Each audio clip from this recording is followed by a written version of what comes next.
présente aujourd'hui la nouvelle version du SPAT, qui auparavant était un plugin et qui est maintenant une application standalone, essentiellement pour des raisons de workflow, pour nous permettre de pallier aux problèmes de limitation de nombre de canaux sur les bus dans les workstations.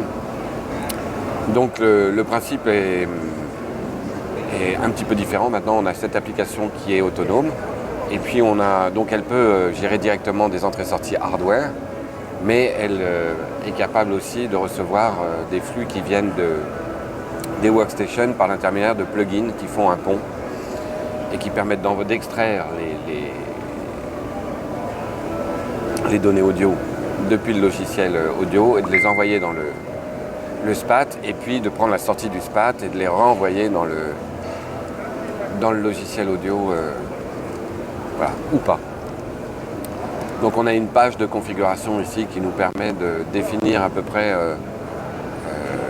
ce qu'on veut faire. Donc dans les nouveautés, on n'est plus limité à une seule room, en fait à une scène sonore. On peut avoir plusieurs scènes sonores. Une scène, elle permet de spatialiser les sources à l'intérieur, mais elle contient aussi sa simulation acoustique, donc la reverb, la gestion des early reflections, le tel, le reverb, etc.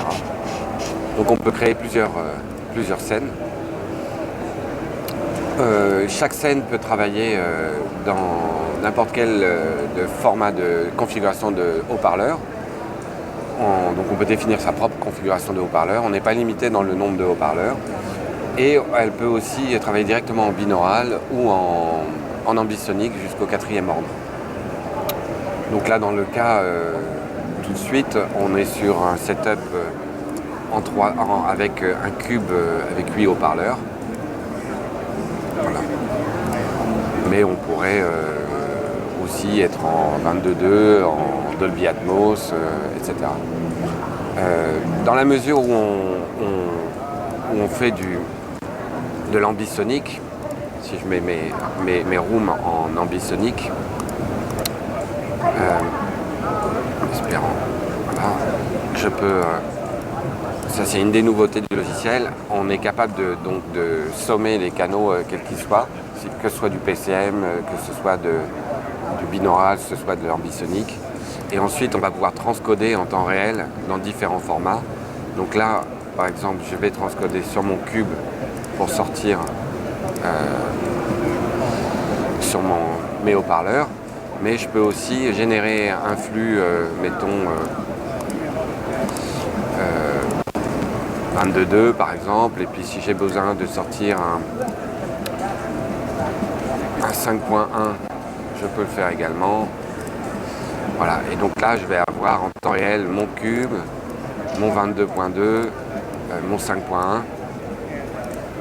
Tout ça généré en parallèle depuis mon stream ambisonique.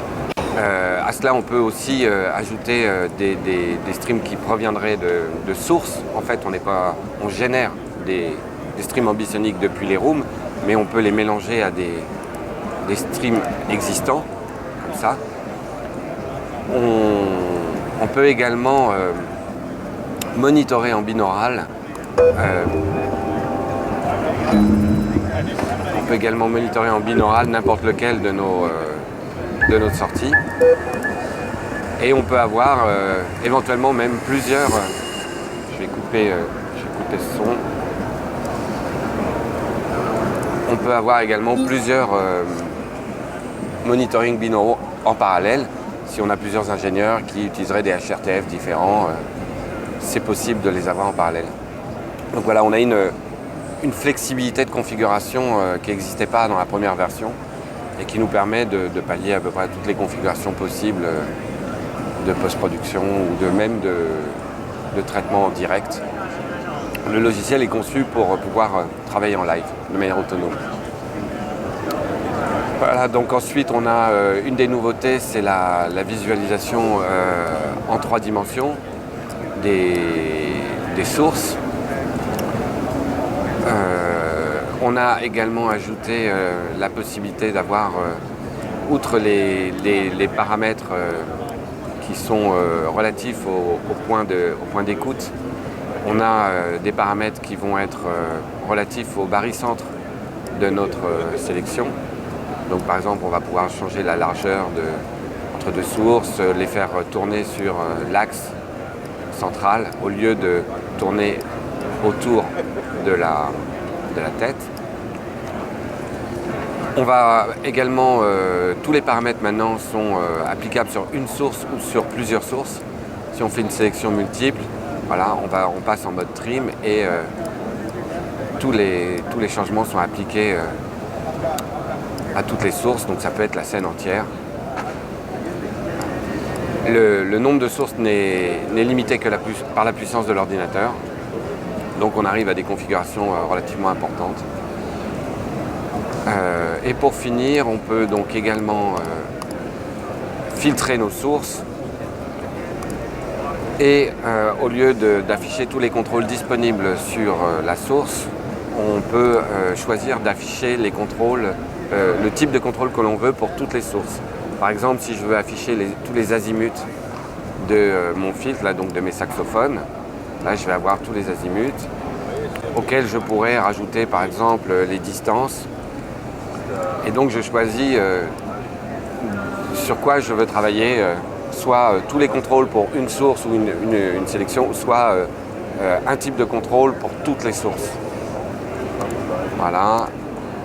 Et alors on a l'automation aussi qui est transmise avec les plugins depuis la Workstation. Donc l'automation peut être enregistrée, les mouvements peuvent être effectués dans le SPAT2 mais enregistrés dans la Workstation Audio. Et au final, dans la version définitive, on pourra également appliquer des plugins VST sur chaque source. Voilà, grosso modo, pour une présentation rapide. Pour plus de détails, il faudra essayer.